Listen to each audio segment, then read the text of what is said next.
नमस्कार, times of Swaraj में आप सबों का स्वागत है और मैं हूं संतोष सिंह। और आज हम टाइम्स ऑफ स्वराज में चर्चा कर रहे हैं बिहार के 4 लोकसभा क्षेत्र के उम्मीदवारों का भविष्य ईवीएम में बंद हो चुका है। अब 4 जून को जब ईवीएम खुलेगा तो पता चलेगा कि जनता ने किसके सिर पे सेहरा बांधा है। लेकिन जो चीजें देखने को मिली है और जिस तरीके से वोटिंग हुआ है, पिछले वर्ष की तुलना में मतलब 2019 की तुलना में 5% कम वोटिंग हुई है। एक ट्रेंड ये है। दूसरा ट्रेंड है कि पिछले चुनाव में जमुई में जबरदस्त वोटिंग हुई थी। इस बार ठीक उलट औरंगाबाद में वोटिंग हुई है। जमुई में उस तरीके से वोटिंग नहीं हुई है। नवादा में सबसे कम वोटिंग हुई है। नवादा में तो आश्चर्यजनक ढंग से कम वोटिंग हुई है, जबकि पिछले बार का वोटिंग परसेंटेज भी और जीत हार का अंतर भी एक लगभग 1.5 लाख के करीब था। तो वहाँ वोटिंग परसेंटेज का कम होना, औरंगाबाद में वोटिंग परसेंटेज बढ़ना, मतलब ये जो चारों कंस्टिट्यूएंसीज है उसकी तुलना में वहाँ 2019 से ज़्यादा वोटिंग भी हुआ है। तो क्या संदेश दे रहा है? शुरुआत हम जमुई से करते हैं। देखिए, जमुई में जो मूल बातें सामने आई कि जमुई के उम्मीदवार को दलितों ने दलित माना ही नहीं, और खास करके राम रविदास, अधिकांश रविदास के मतदान केंद्रों पर बूथ पर दोनों को वोट मिला है। उस तरीके से कैंपेन भी लगता है नहीं हो पाया कि वो रविदास के वोट को एक जगह कंसोलिडेट कर सकता है। उसमें वो कामयाब नहीं रही। हमें लगता है कि ज़्यादा से ज़्यादा अपने हस्बैंड यादव के प्रभाव में वो ज़्यादा दिखी, उसके साथ ही ज़्यादा वो घूमती रही। तो जो दलित वोटर, राम वोटर था, वो अपने आप को कनेक्ट नहीं कर पाई उम्मीदवार से। इसका असर देखने को मिला। फिर जो छोटी छोटी जातियां हैं, वो जातियां पूरी तौर पे खड़ी दिखी एनडीए के साथ। लेकिन अप्रत्याशित चीज एक बार देखने को मिला कि मुसलमान के मतदान केंद्रों पर उस तरीके का रेला देखने को नहीं मिला। इक्के दुक्के लोग आके वोट गिरते रहे। और ये ट्रेंड सिर्फ जमुई में ही नहीं, गया और औरंगाबाद में भी देखने को मिला। नवादा में जम के वोट किया है मुसलमानों ने, लेकिन औरंगाबाद और गया में मुसलमानों ने उस तरीके से घर से बाहर निकलकर वोटिंग नहीं किया। उसका क्या संकेत है, वो संकेत समझने की जरूरत है कि आखिर क्या वजह क्या रही जो मुसलमान एग्रेसिव नहीं रहे। उसके अलावा जो एक वीडियो जारी हुआ चिराग को लेकर, उसका असर सभी कॉन्फ्रेंस, चारों कॉन्फ्रेंसी पे देखने को मिला। सरबजीत अगर हारते हैं तो उनकी हार की एक बड़ी वजह वो वीडियो भी होगा। पासवान वोटर में काफ़ी कह सकते हैं कि जो उबाल था, वो उबाल सरबजीत को महंगा पड़ गया। और एक और बात जो फीलिंग देखने को मिला कि लालू यादव को लेकर जंगल राज की बात तो होती ही है, तेजस्वी के बॉडी लैंग्वेज को लेकर भी लोगों के अंदर एक अलग तरीके का भाव दिखा। ये आश्चर्यजनक चीज़ हमें महसूस हुई कि तेजस्वी जिस मिजाज में भाषण कर रहे हैं, उसको लेकर जो गरीब का दूसरा तबका है वो थोड़ा भयभीत नजर आया। वो एक्सप्लेन नहीं कर पाए कि तेजस्वी के बोलने का तरीका, जबकि लालू यादव के तरीके से बहुत ही सॉफ्ट तरीका है। लेकिन बॉडी लैंग्वेज को लेकर लोगों को एतराज है कि शरीर में बड़ी ऐठत रही है।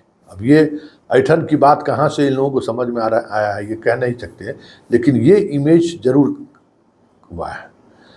नवादा में कुशवाहा को टिकट देकर जो साधना चाहते थे तेजस्वी या लालू परिवार, उसमें उन्हें वो सफलता मिल गई। कुशवाहा पूरी तौर पे आरजेडी के साथ खड़ा रहा, लेकिन खुद विनोद यादव बहुत ही कम वोट अगर काटते हैं, बहुत कम वोट, तो 20 से 25 हज़ार के करीब वोट वो ले आएंगे। ये यही जो है उनको महंगा पड़ सकता है। यादव के वोट पर वहाँ भी उस तरीके की वोटिंग नहीं हुई है जिस तरीके की वोटिंग करने का उनका तेवर रहा है। हालांकि नवादा में रजौली के डीएसपी पर कुछ आरोप भी लगे हैं, लाठीचार्ज वगैरह भी हुई है, विवाद भी हुआ है। कहा कि भाई आरजेडी के वोटर को वोट गिराने नहीं देता है। जहाँ तक हमें सूचना है शायद वो रजौली कहीं कोई डीएसपी स्तर के अधिकारी थे जिनसे, लेकिन मतदान अभी भी शांतिपूर्वक संपन्न हो गया। तो नवादा में नेक टू नेक फाइट है और ये फाइट को लेकर हर लोगों का अलग अलग ओपिनियन है, लेकिन एक ओपिनियन जो साफ दिख रहा है कि विनोद यादव जितना भी वोट लाएंगे उतना वोट राजद के प्रत्याशी पर भारी पड़ेगा। बात गया की करें तो जहां गया में लग रहा था कि सरबजीत कहीं मांझी को पटक कर नहीं दे दे, लेकिन उस वीडियो ने बड़ा नुकसान कर दिया सरबजीत को। हालांकि सरबजीत ने अन्य वोटरों को लुभाने में वो कामयाब रहे हैं। बाराचट्टी के इलाके में अच्छा वोट उनको आया है, लेकिन दो बातें महत्वपूर्ण देखने को मिल गया हमें। एक, मुसलमान का उस तरीके से लोग बाहर नहीं निकले। एक पंडा सब के बारे में जो बोले थे कि आके पैसा लेके चला जाता है, तो उस समय बड़ा बवाल किया था पंडा लोग। तो मांझी जी FIR दर्ज कर दिए थे, उसको लेकर भी नाराजगी दिखी। तो सब पंडा समुदाय का भी वोटिंग परसेंटेज काफ़ी गिरा रहा है। दोनों तरफ से ये चीज़ें चली हैं, लेकिन एक विनिंग सीट कह सकते हैं राजद, मतलब एक रणनीति का जो होता है ना चुनाव प्रचार के दौरान, उसके शिकार हो गए सरबजीत। विनिंग सीट था वो और ज़बरदस्त फाइट दे रही थी। और सामने वाला मांझी न बूथ मैनेजमेंट ठीक से कर पाए थे और न वर्कर उत्साहित था उनके साथ। फिर भी माहौल ऐसा बना कि चीज़ें बदल गई। अब बात हम औरंगाबाद चित्तौड़गढ़ की करते हैं। औरंगाबाद में चारों लोकसभा क्षेत्र में सबसे ज़्यादा वोटिंग वहाँ हुई है और ये वोटिंग उन इलाकों में हुई है जहाँ NDA के वोटर मजबूत हैं। और सबसे बड़ी बात, हम जब भी हम कभी औरंगाबाद जाते थे तो एक जिला परिषद का बिल्डिंग है जहाँ हिंदुओं का बहुतायत वोट होता है, और ठीक थोड़ा दूर आगे बढ़ने के बाद मुसलमान का बूथ है। पर दोनों जगह जो है हम लोग वो भी लगाते थे शाम के समय में, क्योंकि वहाँ भी जिला परिषद वाले में भी जो है सो काफ़ी संख्या में वोटर टर्न अप होते थे। लेकिन मुसलमानों के बूथ पर इक्का दुक्का दिन भर वो जो लाइन रहता था ना, वो लाइन कहीं पंक्ति कहीं नहीं दिखी। तो आखिर इसकी क्या वजह रहा? जो चुनाव से पहले लग रहा था कि कहीं लड़ाई में महागठबंधन या इंडिया गठबंधन है ही नहीं। चुनाव प्रचार के अभियान के साथ जैसे जैसे चीज़ें आगे बढ़ी, प्रचार खत्म होने तक लगा जैसे इन 4 सीटों में औरंगाबाद और नवादा, गया, ये 3 सीट या कहीं जमुई भी कहीं RJD निकाल न ले। लेकिन आज जिस तरीके से वोटिंग हुई है, जिस पैटर्न पर वोट हुआ है, कह सकते हैं कि खेला हो गया। और इस खेला हो गया का मतलब यही है कि जो चीज़ें कही जा रही थी, जो चीज़ें दिखाई जा रही थी, उससे इतर लोगों ने जाकर वोट किया है। चलिए, हम हमारे मित्र हैं प्रियदर्शी और बड़ी अनुभवी पत्रकार हैं, वो क्या सोचते हैं इस चुनाव को लेकर, जरा आप भी सुनिए। प्रियदर्शी जी, जो सुबह से खबर आ रही थी या चुनाव कैंपेन के दौर को याद करिए, सुशील सिंह के खिलाफ एक बड़ा इनकम्बेंसी देखने को मिला। आज वो इनकम्बेंसी उनका 4 बजे तक देखने को मिला, 12 बजे तक देखने को मिला। लोग वोटर उस तरीके से टर्न अप नहीं हो रहे थे। लेकिन कई फैक्टर जो देखने को मिला है, जैसे मुसलमान वोटरों का बीजेपी के साथ झुकाव बहुत सारे इलाकों में, यादव का साइलेंट रहना, क्या फैक्टर है जो लालू के जो एक प्रयोग करने की कोशिश, ये दूसरा टर्म है उनका, उस बार भी वो प्रयोग ही किए थे दांगी को टिकट देकर। इस बार उन्होंने कुशवाहा को टिकट देकर ये प्रयोग किया। कितना सफल रहा ये प्रयोग वोटिंग ट्रेंड को देखते हुए। फिर सुशील सिंह का क्या स्ट्रेटजी रहा कि महज 3 घंटे में 20 से 25% पोलिंग, ये जो चेंज हुआ है। अभी जो वोटिंग प्रतिशत आया है सही मायने में वो चौंकाने वाला है। शुरुआती दौर में जो वोटिंग परसेंट जा रहा था, उससे उम्मीद नहीं जताई जा रही थी कि एनडीए को कहीं भी फायदा नजर आ रहा है। लेकिन अचानक वोटिंग प्रतिशत बढ़ा तो कई बातें उभर कर सामने आई। सबसे पहली बात कि जो इनके खिलाफ में अगड़े जाति के लोग थे, वो धीरे-धीरे मोटिवेट हुए और फिर एकजुटता आई। जहाँ तक कि हम राजपूतों की बात करें या भूमियार की बात करें, तो ये बात सामने आई कि सभी एकजुट हो चुके हैं और वो एनडीए के पक्ष में वोट दे रहे हैं। लेकिन एक बात यहाँ जानने वाली होगी कि अभी भी कुशवाहा, यादव और मुस्लिम में सेंधमारी नहीं हो पाई है। लेकिन फिर भी कुछ खबरें इस तरह की आ रही है कि जिस प्रकार से यहाँ महागठबंधन ने टिकट बँटवारे में नाइंसाफ़ी बरती और निखिल कुमार को टिकट से वंचित किया, तो उनके जो समर्थक थे, सभी विधानसभा क्षेत्रों में वो थोड़ा इनसे नाराज़ चल रहे हैं और नाराज़गी का था कि निखिल कुमार को ये अंतिम चुनाव लड़ना था और लोग यह बता रहे थे, इस तरह की हवा भी चल चुकी थी कि यदि निखिल कुमार आते हैं, तो एनडीए के जो भी प्रत्याशी यहाँ रहेंगे, उन्हें मुश्किल का सामना करना पड़ेगा। परंतु निखिल कुमार के हटने के बाद वो चीज़ें सामने उभर कर आ रही है। अब इमामगंज की जहाँ तक बात करें तो ये भी सूचना अभी मिल रही है कि वहाँ से मुस्लिम लोगों ने भी वोट दिया है और औरंगाबाद में भी यदि बात करें तो मुस्लिम एरिया में जो पहले मतदान हुआ करता था, सुबह से लाइनें लग लग जाया करती थी, लेकिन इस बार सुबह से वह नहीं दिखा और काफ़ी संख्या में वोटर एकत्रित नहीं हो पाए। तो ये भी माना जा रहा है कि कहीं न कहीं पैठान वर्ग हो या कुछ वैसे वर्ग हों जो निखिल कुमार को समझते हैं, उन्होंने वोट देना मुनासिब नहीं समझा और या फिर यदि वोट की तरफ मोटिव हो रहे हैं, वो अग्रसर हो रहे हैं, तो कहीं न कहीं इसमें एनडीए को फ़ायदा दिख रहा है।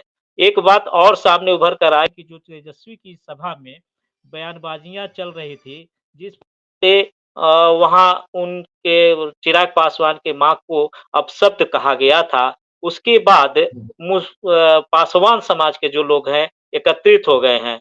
एक ऐसा ग्रुप है जो पासवान समाज का है, जिससे मैं भी जुड़ा हुआ हूँ, तकरीबन उसमें 1500 मेंबर हैं। उसमें इस तरह की बातें प्रायः आ रही थी कि एकजुटता अपनी दिखाना है और महागठबंधन को मजा चखाना है। इस तरह की कई संदेश भी आ रहे थे। तो कहीं न कहीं अभी यह देखने को मिल रहा है कि जो एनडीए के प्रत्याशी हैं, उनका पलड़ा भारी हो रहा है। लेकिन यदि अन्य क्षेत्रों में जहाँ बैकवर्ड क्लास के लोग हैं, तो वहाँ पर अगर ये देखें तो कांटे की टक्कर कहीं न कहीं किसी न किसी बूथ पर उभर कर सामने आ रही है। तो यदि जीत की बात होगी, तो दोनों प्रत्याशियों में किसी भी प्रत्याशी को कोई बहुत बड़ा बहुमत का आंकड़ा नहीं सामने नज़र आ रहा है। लेकिन माझी समाज भी अभी एनडीए के पक्ष में मतदान कर दिया है, जो बातें सामने आ रही है। तो इस प्रकार यह माना जाए तो अभी फिलहाल कुछ बढ़त पर एनडीए के प्रत्याशी दिख रहे हैं। जिस तरीके से प्रियदर्शी जी, याद करिए जब कैंपेन शुरू हुआ था, लग 48 घंटे पहले भी पूरा माहौल गरमाया हुआ था। एक याद होगा कि इसी तरीके से मगध में जब तेजस्वी सभा कर रहे थे तो बाबू साहेब वाली बात प्रचारित हुआ और फिर वहां से जो माहौल बदलना शुरू हुआ, कमोबेश उसी तरीके से पासवान वाले इशू पर भी आपको लग रहा है कि पासवान को लेकर, क्योंकि देखिए हम लोग रिपोर्टर रहे हैं, वीडियो एडिटिंग भी बेहतर तरीके से समझते हैं। जिस तरीके से गाली गलौज का वो जो वीडियो आपको देखने को मिल रहा है, एकदम लग रहा है जैसे प्लांटेड है, कोई ये नहीं। तो ये जो रणनीति अपनाई गई, जिनके द्वारा भी अपनाई गई होगी, क्या वो उस रणनीति का असर गया में भी, जमुई में भी, नवादा में भी और औरंगाबाद में भी देखने को मिला? क्या लगा आपको? जी, बिल्कुल। ये अगर मान लिए कि प्लांटेड होता भी, अगर किसी ने प्लांट किया भी, तो यह बात सामने उभर कर ये भी कहा जा रहा है कि जब तेजस्वी यादव मंच पर हैं और गाली आम पब्लिक के द्वारा दिया जा रहा है, वो सब जगह सुनाई दे रहा है। तो तेजस्वी यादव के द्वारा ऐसा एक्शन क्यों नहीं लिया गया? उसको डाँट-डपट क्यों नहीं की गई? यदि डाँट-डपट कर दी जाती, तो मामला आगे नहीं बढ़ता, तूल नहीं पकड़ता। लेकिन चिराग पासवान को अपना नेता मान चुके हैं और जो उनके अंदर में भावनाएँ पनप रही थी कि इस बार जो बँटवारे की भी बात हो रही थी कि पासवान समाज पूरा चिराग पासवान की तरफ नहीं जाएगा। लेकिन इस प्रकरण ने पासवान को एकजुट कर दिया है और एकजुटता से वो चिराग पासवान के साथ में है और एनडीए को वोट कर रहे हैं। अच्छा, निखिल कुमार को अगर मान लीजिए जो बातें अभी आपने कही है, निखिल कुमार अगर औरंगाबाद से चुनाव होता तो क्या होता? क्या और उसका असर चारों लोकसभा क्षेत्र पर क्या पड़ता? जी, निखिल कुमार कांग्रेस के सर्वमान्य नेता हैं, महागठबंधन के घटक दल भी इस बात को मानते थे और निखिल बाबू का ये अंतिम चुनाव था और उनके द्वारा पिछले 1.5 बरस से जब चुनाव नहीं लोग समझ रहे थे कि कितने तारीख को घोषित होगी, लेकिन 1.5 बरस से निखिल कुमार चुनाव प्रचार में घूम रहे थे, जगह-जगह जा रहे थे, लोगों को यह भी बता रहे थे कि इस बार का चुनाव मेरा अंतिम चुनाव है और मैं चुनाव लड़ना चाहता हूँ। तो महागठबंधन ने चुनाव में उनको टिकट नहीं देकर बहुत बड़ी एक गलती की है और अगर निखिल बाबू यहाँ रहते, तो चुनाव महागठबंधन के लिए काफ़ी आसान था। ये ऐसा लग रहा है। ये जी, जी, बिल्कुल मतलब ऐसा ही लग रहा है। और आपको बाकी वोटिंग पैटर्न से क्या लगा? आपको जो एनडीए का वोटर पहले रहा है, उसमें एक तो कुशवाहा वाली बात सामने आ गई कि सम्राट चौधरी के लाख प्रयास के बावजूद भी वो अपने जो जाति के उम्मीदवार हैं, उसमें वो सेंध नहीं लगा सके। ये तो साफ स्पष्ट हो गया। कुशवाहा अमूमन नीतीश कुमार के साथ या एनडीए के साथ पूरे राज्य में अगर देखें, जहां उम्मीदवार नहीं है, वहां वो उसके साथ है। ये मुसलमान कुशवाहा जी, कुशवाहा जाति की एक विशेषता है कि जहाँ पर कुशवाहा उम्मीदवार होते हैं, वो अमूमन अपने ही उम्मीदवार को, प्रत्याशी को ये देते हैं। कुछ तस्वीरें शुरुआती दौर में ये वायरल भी हुई थी कि उस समय जो कुशवाहा जाति के नेता जो जदयू में हैं, तो वो कुशवाहा समाज से जो अभय कुमार सिन्हा या अभय कुशवाहा टिकट लेकर आए हैं, तो वो उनके स्वागत में कुटुंबा में खड़े नज़र आए थे। उसका फ़ोटो भी वायरल हो रहा था। तो इस बात से ये अंदाज़ा लगाया जा सकता है कि कुशवाहा समाज सिर्फ़ और सिर्फ़ वहाँ बदल जाता है, जहाँ उनका उम्मीदवार, उनके जाति का उम्मीदवार होता है। तो औरंगाबाद में भी यह देखने को मिला और जितने भी ये सम्राट चौधरी अगर आकर गोलबंदी भी किए, लोगों को समझाने का प्रयास किया, यहाँ तक कि सम्राट चौधरी को बीते समय में एक घटना घटी थी, जहाँ पर कुशवाहा समाज के एक नेता का मतलब कहिए कि कुशवाहा समाज का वो प्रतिनिधित्व करता था, उसकी हत्या हुई थी, तो मंच से उनको कहना पड़ा कि एक कुशवाहा समाज के हमारे सुजीत जी का हत्या हुआ था और हत्यारे को गिरफ्तार किया जाएगा। तो ये बात कहीं न कहीं अन्य फॉरवर्ड क्लास के लोग हैं, उनको थोड़ा-सा खटका और जो विरोध में जा रहे थे, जो सुशील सिंह के विरोध में जा रहे थे, वो इस बात को पकड़ लिए कि जब अभी इस प्रकार की बात की जा रही है और कुशवाहा समाज के बारे में ये सोच रहे हैं, तो जो मुखिया राजपूत समाज के उस कुशवाहा के माध्यम से मारे गए थे, उनके जो हत्यारे हैं, उन्हें क्यों नहीं सज़ा दी गई? तो इस बात को लेकर नारुष्ट हुए जो लोग थे, वो सुशील सिंह के खेमे में आ गए। तो ये फ़ायदा हुआ कि कुशवाहा को वो एकत्रित नहीं कर सके, लेकिन सवर्ण वर्ग का जो समाज है, वो एकजुट हो गया। एक और प्रियदर्शी जी, जो कुशवाहा और यादव का परंपरागत तरीके से मगध में हर जगह आमने सामने है। वो वर्षों से एक दूसरे के विरोध भी रहा है और लड़ाई भी होता रहा है। सिर्फ टिकट देने से, क्योंकि कई जगह से खबर आ रही है कि यादव भी जो है एनडीए को वोट किया है। तो ये सिर्फ ऊपर के लेवल पर उम्मीदवार को देके, क्या आपको लगता नहीं है जमीनी स्तर पर कि उससे बहुत सारी चीजें बदलती नहीं है? जो यादव, जहां यादव और कोड़ी में सीधा आमने सामने है, वहां वोटिंग को लेकर दूसरा ट्रेंड देखा गया। जी, बिल्कुल, जिस प्रकार का टिकट का बँटवारा हुआ और लालू यादव ने महागठबंधन के नियमों को तार-तार करते हुए कुशवाहा समाज को सिर्फ देखा और वो अपना थे मतदान के ये कि उनको कैंडिडेट चुना और उन्हें मतदान के उन्हें चुनाव सब में जाके चुनाव में लड़ने का घोषणा किया। इससे कहीं न कहीं लोगों में थोड़ी-सी नाराज़गी दिखी। लेकिन यादव समाज जो एक पेटेंट है राजद के लिए, तो वो कहीं उतना नहीं भटका है। लेकिन पिछले चुनाव का भी अगर हम देखें, तो टेकारी उकारी में जो भी यादव समाज के रहे हैं वो हमेशा वोट जो एनडीए को ही करते रहे हैं और जो पढ़े लिखे समाज से आते हैं वो भी एनडीए को ही वोट करते रहे हैं। तो इस बार भी वो परिदृश्य सामने आ रहा है कि कुछ यादव भी एनडीए को वोट किए हैं और ये बातें अभी उभर कर भी लोगों से सुनने को मिल रही है। चलिए बहुत बहुत धन्यवाद।